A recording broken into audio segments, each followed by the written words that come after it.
कल अपन ने जेएलपी का क्वेश्चन बताया, जेएलपी समाप्त होगी। जेएलपी के बाद यानी अब किसी मृतक साझेदार की देय राशि की गणना किस प्रकार करेंगे। जो साझेदार की मृत्यु हो जाती है उसको कुल राशि किस प्रकार देंगे। तो उसमें मैंने 4-5 चीज़ें बताई थी। उसकी पूंजी में जो उसकी पूंजी होगी वो मिल जाएगी, गुडविल में हिस्सा होगा वो मिल जाएगा, ठीक है, रिवैल्यूएशन का लाभ हानि मिल जाएगा, संचित लाभ हानियों में उसका हिस्सा मिल जाएगा, मृत्यु की तिथि से और खाते बनाने की तिथि तक उसका जो भी परिलाभ होगा, चाहे उसकी सैलरी हो, पूंजी पर ब्याज हो या अन्य कोई कमीशन वगैरह हो, वो मिल जाएगा, जेएलपी में हिस्सा मिल जाएगा। इसके अतिरिक्त और क्या मिलेगा, कुछ नहीं मिलेगा। तो जितना भी उसका हिसाब है वो किस प्रकार करेंगे, इसके लिए क्वेश्चन नंबर 9 देखिए। ये पूरा क्वेश्चन है, इसमें तीनों साझेदारों के खाते बनेंगे, बैलेंस शीट तक बता दूंगा पूरा। इससे बढ़िया क्वेश्चन और कोई नहीं हो सकता। देखो, PQR एक फर्म में साझेदार थे और लाभ 2:1 में विभाजित करते थे।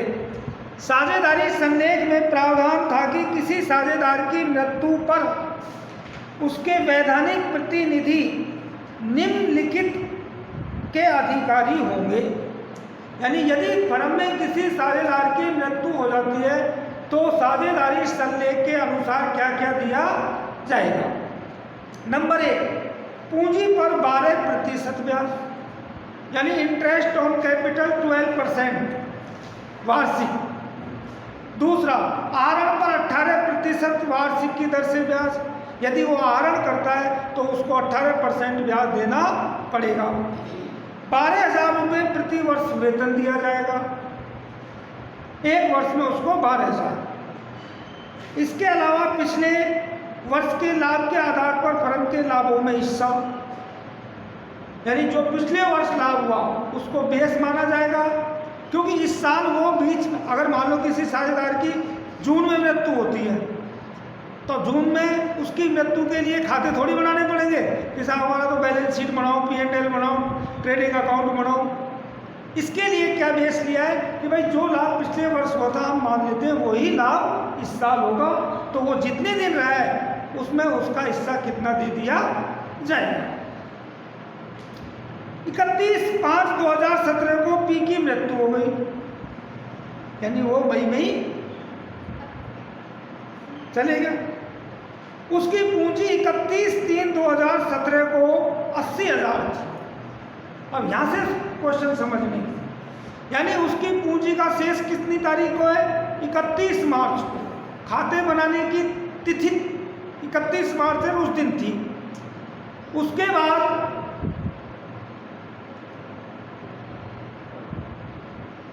उसने 15,000 रुपये निकाले थे और उसने कितने रुपए का आहरण किया, 15,000 का। उसके आहरण पर ब्याज की गणना 1,200 रुपये की गई। ये और भी अच्छा किया, अपन को आहरण पर ब्याज निकाल के दे दिया। 31 मार्च 2017 को पिछले वर्षों के लिए फर्म का लाभ 30,000 रुपये था। पी के वैधानिक प्रतिनिधि को देने के लिए उनकी पूंजी खाता तैयार कीजिए। यहाँ आपको केवल जिसकी मृत्यु हुई है उसका खाता बनाना है। तो देखो समझो,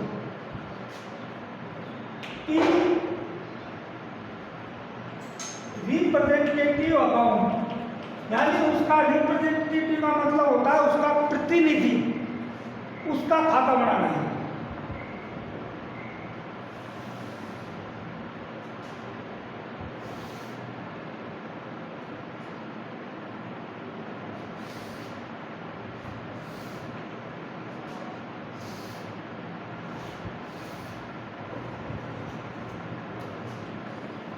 यहाँ आप क्रम से ले लीजिए। सबसे पहले उसकी कैपिटल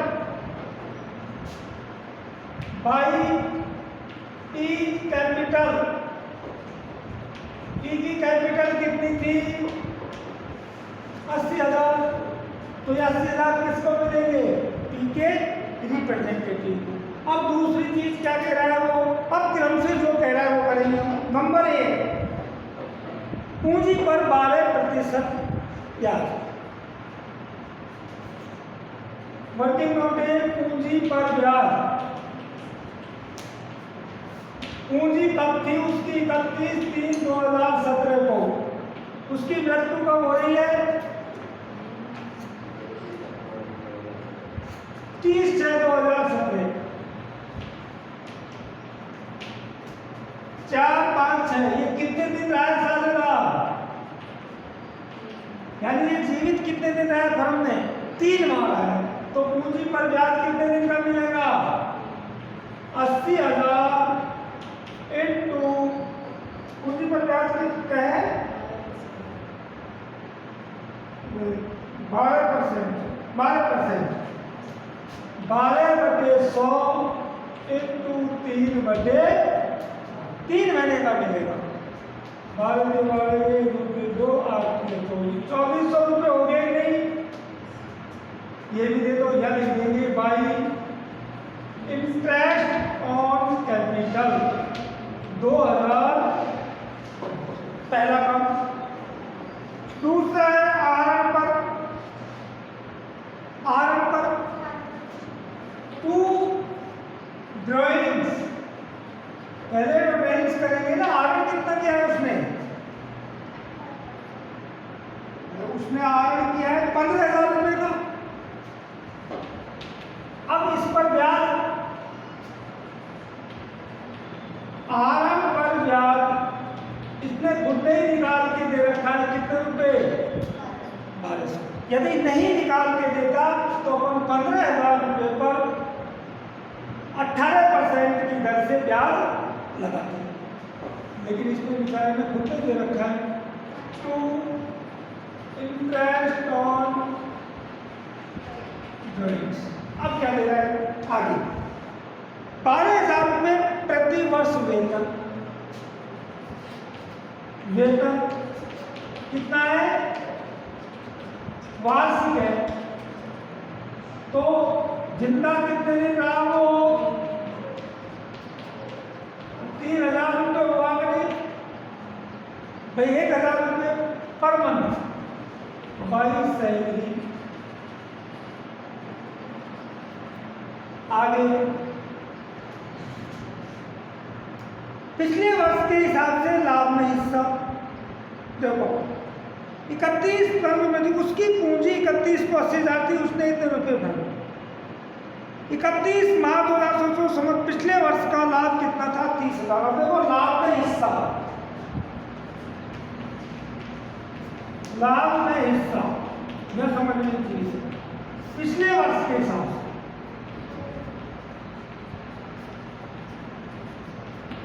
पिछले वर्ष का लाभ कितना था? 30,000। 12 महीने का था। अरे ये 30,000 का लाभ कितने दिन का था? 12 महीने का। अब हमको कितने दिन का लाभ निकालना है?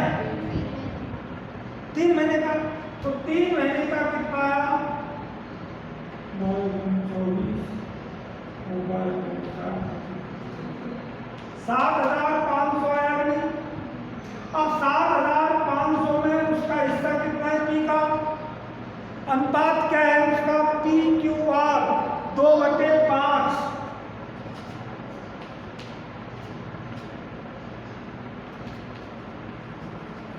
3,000 हुआ कि नहीं? 15 का 75 15 29 यानी देंगे बाई P&L सस्पेंस अकाउंट कितना? 3,000। अब और देखो कुछ है क्या? कुछ देना है क्या उसको?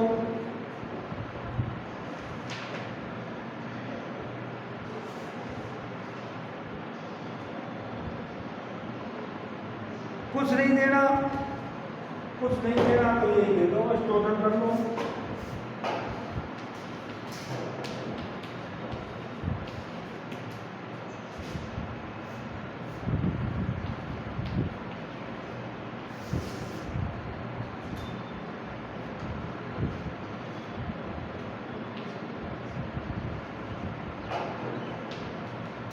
उसको 72,000 टू कैश या बैंक, उसके रिप्रेजेंटेटिव को कितना पैसा मिलेगा? 72,000।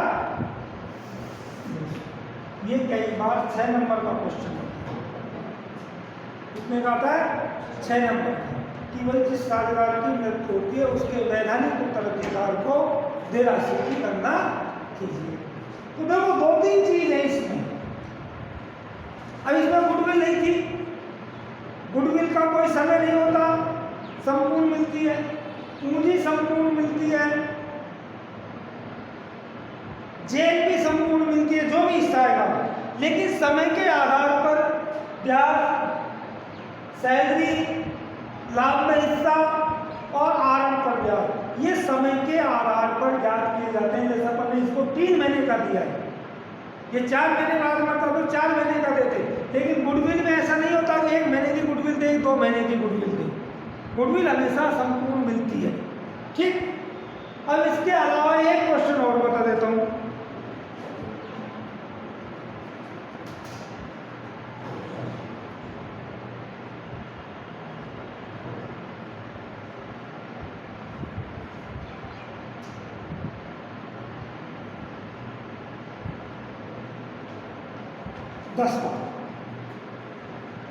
दसवां और भी अच्छा है।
दसवां क्वेश्चन सुन लो।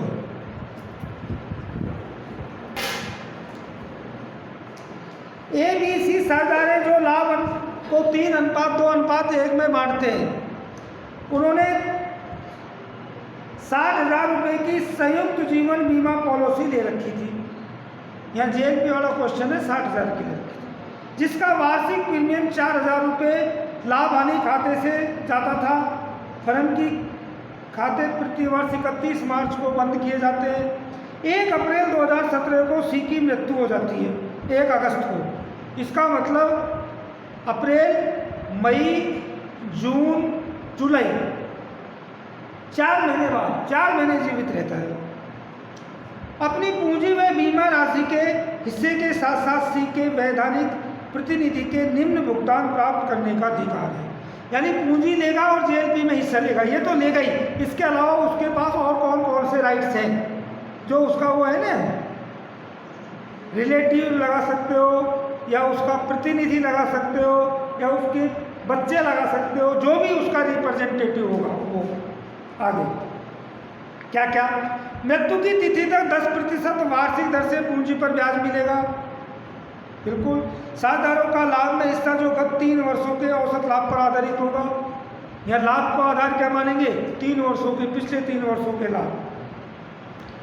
साझेदार की ख्याति में हिस्सा उसकी गणना गत 4 वर्षों के औसत लाभ के 3 वर्ष के क्रय के आधार पर जाएगी। यहाँ गुडविल का मूल्यांकन भी किया जाएगा, जो क्रय के आधार पर किया जाएगा। जो 1 अप्रैल 2017 को सी की पूंजी 90,000 थी, जबकि इस तिथि से मृत्यु की तिथि तक सी ने 5,500 रुपये का आहरण किए थे। गत 4 वर्षों के लाभ इस प्रकार थे: 16,000 रुपये का, 26,000 का और 6,000 रुपये की हानि, और 34,000 रुपये का लाभ, यानी 4 वर्षों का लाभ है, जो इस प्रकार था। ठीक है। अब अपन को सबसे पहले क्या बनाना है? सी का पूंजी खाता बनाइए। या सी का पूंजी खाता बनवा जाए।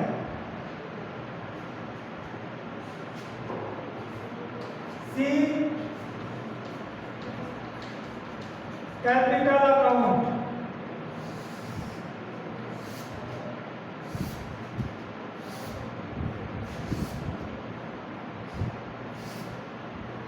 ये कब बन रहा है? 1 अगस्त 2017 को, उसकी मृत्यु की तिथि के दिन। तो सबसे दिन पहले लिखेंगे बाई बैलेंस पीडी, सी की मृत्यु की तिथि को उसकी पूंजी कितनी थी ये आपको मिलेगी इसमें। सी की पूंजी 90,000 रुपये थी, तो 90,000 तो उसको ऐसे कैसे ही मिलेगी, राइट। अब दूसरा है जेएलपी में हिस्सा। नंबर वर्किंग नोट में आप पहले जेएलपी समझिए। जेएलपी में हिस्सा, देखो जेएलपी कितने रुपए की थी? 60,000 रुपए की थी। और 60,000 रुपए की मैंने बताया था कि जब इसको व्यापारिक व्यय माना जाता है तो प्रति वर्ष देय प्रीमियम की राशि को अपलिखित कर दिया जाएगा और जो भी राशि मिलेगी वो सभी साझेदारों में बांट दी जाएगी। तो ये सी का हिस्सा कितना है? 1/6। तो उसको जेएलपी में कितना मिलेगा? 10,000 रुपये बाई जेएलपी, पहला। दूसरा है उसको क्या क्या करना है? देखो पहला, मृत्यु की तिथि तक 10% वार्षिक दर से पूंजी पर ब्याज, पूंजी पर ब्याज। पूंजी कितनी थी उसकी? 90,000। ब्याज की दर क्या है? 10%। जीवित कितने दिन रहा था वो? 4 माह। तो 4/3, 3 या 9, 2 0 से 1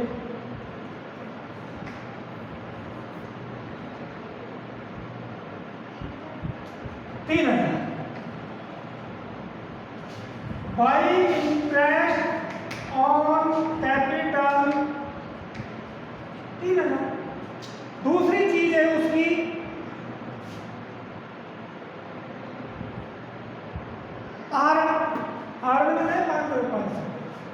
टू ड्राइंग्स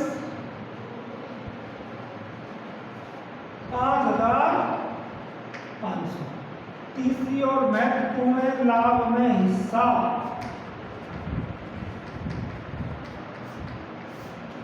लाभ में हिस्सा पिछले 3 वर्षों का। तो पिछले 3 वर्षों का लाभ कितना है? देखो कल 4 वर्षों का लाभ दे रखा है, 16, 26, 6 और 34, लेकिन हमको पिछले 3 वर्षों का लाभ ज्ञात करना है। लिख रखा है ना, साधारणों का लाभ में हिस्सा का 3 वर्षों के औसत लाभ पर। तो 3 वर्षों का औसत लाभ ज्ञात कीजिए। देखो 26,000 माइनस 6,000 प्लस 34,000/3 कितने हो गए? 54,000। अरे हानि घटेगी कि नहीं?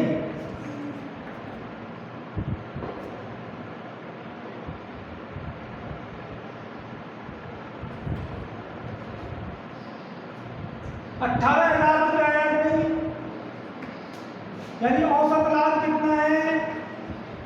18,000 रुपये पूरे वर्ष का। भाई औसत लाभ 3 वर्षों का निकलवाया तो 3 वर्षों का औसत लाभ कितना है? 18,000 कितने? 1 वर्ष का है। वो जीवित कितने दिन रहा है? 4 महीने। और उसका हिस्सा कितना है? 1/6। भाई 4 महीने का लाभ निकालेंगे, 4 महीने के लाभ में उसका 1/6। तो 4 दिया 12, 37, 18, 6 कम 6, 1,000। बिल्कुल भाई 1,000 रुपये। तो यानी P&L सस्पेंस अकाउंट। अब चौथी चीज है गुडविल। गुडविल में हिस्सा, गुडविल में हिस्सा पिछले 4 वर्षों के औसत लाभ के आधार पर तो देखो पिछले 4 वर्षों का औसत लाभ कितना है, यहाँ निकाल के दे देता हूँ। गुडविल 4 वर्षों का औसत लाभ है। प्रथम वर्ष में 16,000 प्लस 26,000 माइनस 6,000 प्लस 34,000 बटे 4 54 20 और 6 36 36 और 70,000 बटे 4 बराबर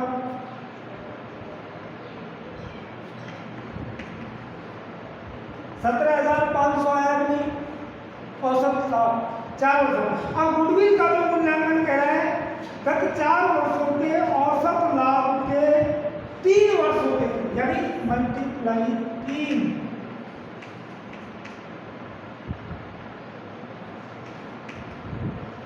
गुडविल कितने की होगी, 52,500।